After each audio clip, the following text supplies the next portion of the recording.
Donc, professeur agrégé NISAF Bonfif Ipous Benalaya, je suis directeur de la veille sanitaire à l'Observatoire national des maladies nouvelles et émergentes. Donc, ce projet, c'est un projet de collaboration entre GIZ et Robert Koch Institute et le ministère de la Santé publique. Par rapport à l'Observatoire national des maladies nouvelles et émergentes, nous avons identifié des domaines prioritaires dans le cadre de ce projet. Il s'agissait en fait une identification qui s'est basée sur l'émergence actuelle, surtout Ebola, coronavirus et un peu le West Nile en Tunisie ou bien les hépatites virales. Et par rapport à ça, les domaines prioritaires étaient premièrement la communication en situation de crise et 2 ateliers ont été déjà faits pour aider les acteurs de la santé et les décideurs de bien communiquer avec les médias et d'éviter d'entraîner une phobie au niveau de la société tunisienne. Ça, c'était par rapport au premier domaine prioritaire. Le deuxième domaine prioritaire qui a été identifié, c'est d'aider la Tunisie à mettre en place un plan de riposte national vis-à-vis des maladies nouvelles et émergentes.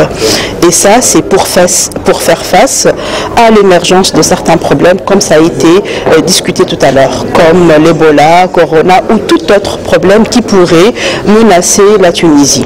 Et donc, ce plan de riposte aussi la mise en place de ce plan de riposte va démarrer dans les jours à venir.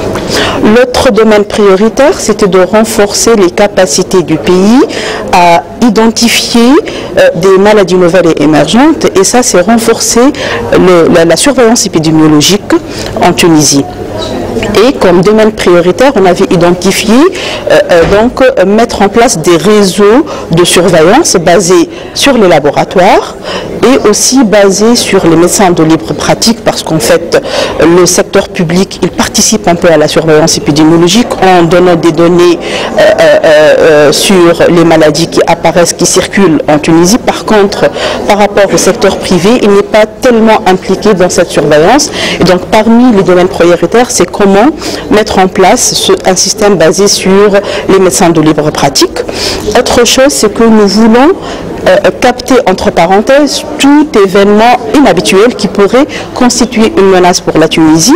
Et par rapport à ça, on voulait donc mettre en place ce qu'on appelait Event-Based Surveillance. C'est la surveillance basée sur les événements. Et comme GIZ et Robert Koch Institute ont une grande expérience par rapport à ce type de surveillance, ils vont nous accompagner dans la mise en place de cette surveillance.